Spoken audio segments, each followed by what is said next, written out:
Halo guys, sobat-sobat pendidik sekalian, kembali lagi dengan gua Om Bagus di sini. Jadi kali ini gua akan bahas salah satu topik yang sering muncul di kolom komentar, di mana ada beberapa subscriber yang nanya, "Bang, bahas jurusan ini, jurusan yang memang dia itu jarang di Indonesia tuh bahkan sedikit yang tahu. Apakah itu bisa jadi peluang bagus buat mahasiswa yang masuk jurusan itu?" Nah, sebenarnya itu nggak gitu-gitu juga ya. Mungkin aja loh kejadiannya malah karena jurusan yang terlalu langka, nggak ada perusahaan yang butuh jurusan itu di kriteria pekerjaan mereka. Nah, kali ini gua bakal bahas di jurusan-jurusan apa aja yang termasuk jurusan yang langka, tapi kenyataannya dia tidak dibutuhkan di dunia kerja, alias prospeknya kurang. Oke, pesan sponsor dulu sebelum kita mulai video kali ini. Di channel ini gue biasa bahas soal konten edukasi, keuangan personal, dan juga psikologi positif. Buat kalian yang merasa konten macam ini itu bermanfaat buat kalian, jangan lupa buat subscribe channel ini ya. Dan buat kalian yang merasa video ini bermanfaat atau mungkin teman kalian juga butuh, yang pertama like dulu videonya dan kemudian share video ini ke teman kalian yang kira-kira butuh video ini ya. Oke, seperti yang sudah gue sebutkan tadi, gue bakal bahas jurusan-jurusan yang langka, tapi prospeknya langka juga. Nah, di sini sebenarnya gue pengen jelasin kenapa jurusan itu bisa langka. Yang pertama, bisa aja nih jurusan itu langka karena memang sebenarnya ada kebutuhan di industri untuk kemampuan tertentu yang secara jurusan apapun tidak bisa mensuplai, sehingga dibuatlah jurusan itu. Namun ada lagi alasan kenapa jurusan itu langka, ya karena jurusan itu nggak laku kalau dibuka. Ya, karena memang belum matang aja pasarnya. Jadi kita langsung aja bahas yang pertama. Jadi jurusan yang pertama adalah jurusan rekayasa nanoteknologi, di mana jurusan ini adalah salah satu jurusan yang sebenarnya dalam list ini tapi punya prospek, tapi prospeknya itu masih terlalu belum matang untuk industri bisa menggunakan teknologinya. Nah, di sini jurusan rekayasa nanoteknologi itu memang jurusan yang tidak mudah juga untuk diselesaikan, dan dia termasuk jurusan yang muncul karena adanya kebutuhan industri. Cuma kenyataannya rekayasa nanoteknologi itu sebagai teknologi itu masih terlalu muda, sehingga kebanyakan lulusan dari jurusan rekayasa nanoteknologi ini prospeknya itu terbatas menjadi peneliti atau akademisi. Jadi kalau teman-teman berharap ada pabrik yang menggunakan lulusan rekayasa nanoteknologi ini khususnya di Indonesia sebagai negara berkembang, itu akan agak sulit. Mungkin kalau teman-teman di Amerika prospeknya mungkin akan lebih berbeda. Tapi di sini kenyataannya kalau kita ngomong secara realita, jurusan rekayasa nanoteknologi itu menjadi langka ya karena ada alasan yang kuat, yaitu memang pasar belum siap menerima lulusannya. Selanjutnya adalah jurusan sastra Eropa kontinental. Jadi masuknya Eropa kontinental itu ya bukan sastra Inggris ya, karena Inggris itu termasuk Eropa, tapi masih lumayan lah prospeknya.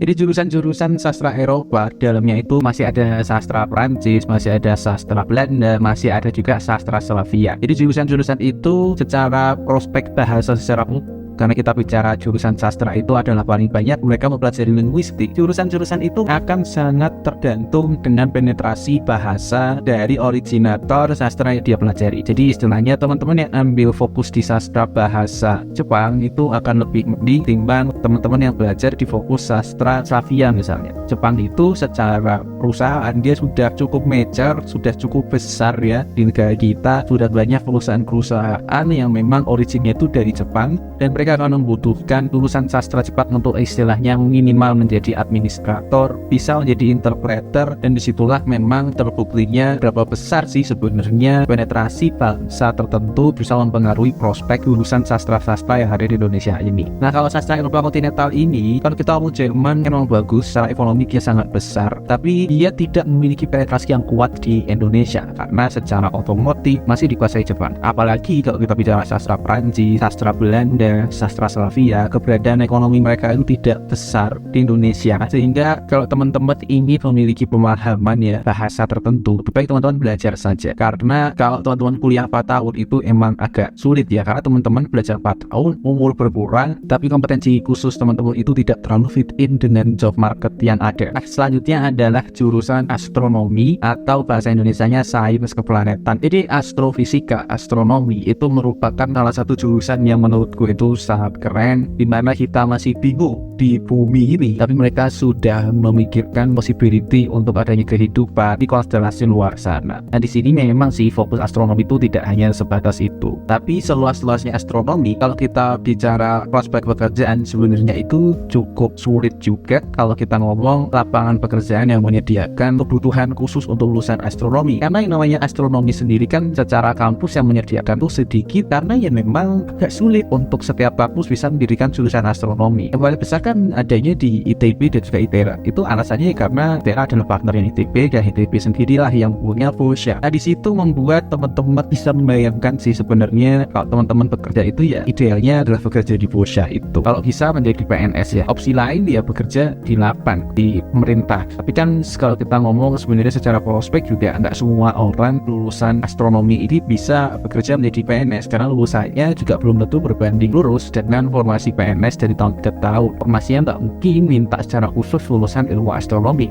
Jadi biasanya memang formasi PNS 8 itu dibuka lulusan katakanlah teknik elektro atau teknik-teknik lain, di mana mereka akan di training bisa mempelajari astronomi dalam istilahnya beberapa bulan atau mungkin beberapa tahun. Nah, di sini membuat teman-teman yang memiliki keahlian khusus hanya di astronomi atau keplanetan saja itu menjadi semakin sulit kondisinya, semakin sempit prospeknya, karena memang dari awal tidak besar dan mereka juga diancam oleh penetrasi jurusan lain yang masuk ke formasi mereka. Selanjutnya adalah ilmu keluarga dan konsumen. Ini adalah salah satu jurusan yang cukup langka karena bisa dibilang ya sedikit banget yang kalau nggak salah cuma 2. Itu pun sebenarnya kalau kita ngomong secara technical requirement atau kebutuhan teknis pendirian jurusan ini, itu sebenarnya tidak seperti mendirikan jurusan astronomi ya, ilmu keluarga dan konsumen. Tidak ada kebutuhan seperti harus punya FOSHA dulu. Nah, di sini sebenarnya akan menjadi pertanyaan lagi, kenapa hanya ada sedikit kampus yang membuka jurusan ini? Kalau gue sendiri sih memang belum riset dalam di luar negeri sana, tapi semangat gue kalau jurusan-jurusan yang berbau sosial atau istilahnya tidak mengarah ke dunia kapitalisme itu akan agak sulit ya, karena mereka memberikan kebaikan. Istilahnya kebaikan sosial itu agak sulit dinilai dengan uang. Kerjaan yang tidak bisa memberikan nilai tambah dalam jumlah rupiah itu biasanya ya larinya menjadi pemerintahan, enggaknya yang menjadi vendor pemerintah. Prinsip jurusan ilmu keluarga dan konsumen ini nggak akan jauh dengan apa yang dapat disajikan oleh lulusan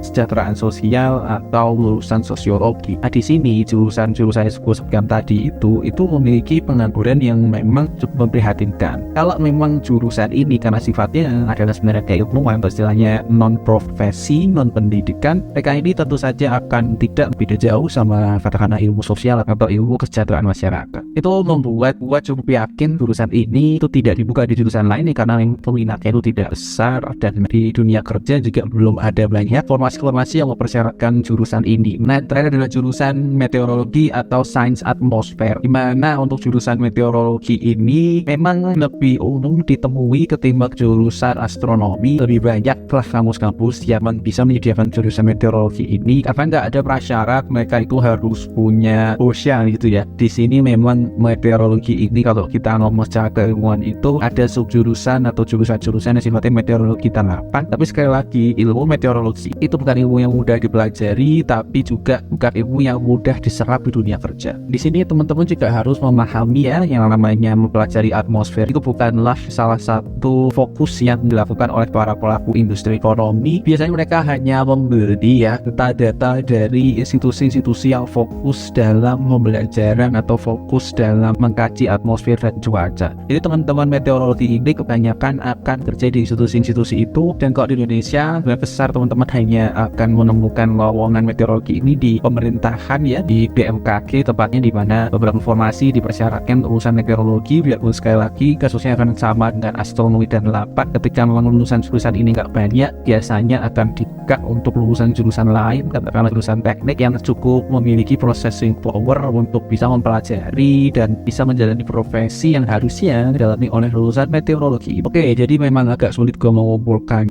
di jurusan yang langka ya, karena memang jurusan yang langka itu tidak banyak ya, dan ada juga jurusan yang langka karena memang tidak banyak yang bisa menyediakan, padahal secara industri itu butuh katakanlah teknik nuklir ya, pengunjung bisa diserap, atau bahkan sains data yang memang belum banyak pengajarnya yang bisa mengajar tapi dibutuhkan sekali. Jadi memang ada alasan-alasan kenapa jurusan itu langka, dan ini adalah jurusan sudah gua kurasi cuma 5 jurusan saja. Teman-teman perlu memberikan radar untuk jurusan-jurusan ini ya, biarpun kedepannya kalau negara kita sudah lebih maju kemungkinan mereka nasibnya lebih baik lagi. Tapi untuk saat ini inilah hasil analisis gua, dan kurang lebih itu list review dari gua. Kalau ada pertanyaan jangan malu-malu tulis aja di komentar. Kalau kamu merasa cocok dengan video ini, jangan lupa buat like, share video ini, dan juga subscribe channel ini. Buat kamu yang merasa video ini nggak sejalan dengan isi pikiran kamu, atau malah kamu merasa video ini ofensif, menyakiti kamu, dislike aja, gua nggak masalah. Gua ucapin terima kasih buat kalian yang udah nonton video ini dari awal sampai akhir, dan see you in the next video. Bye bye.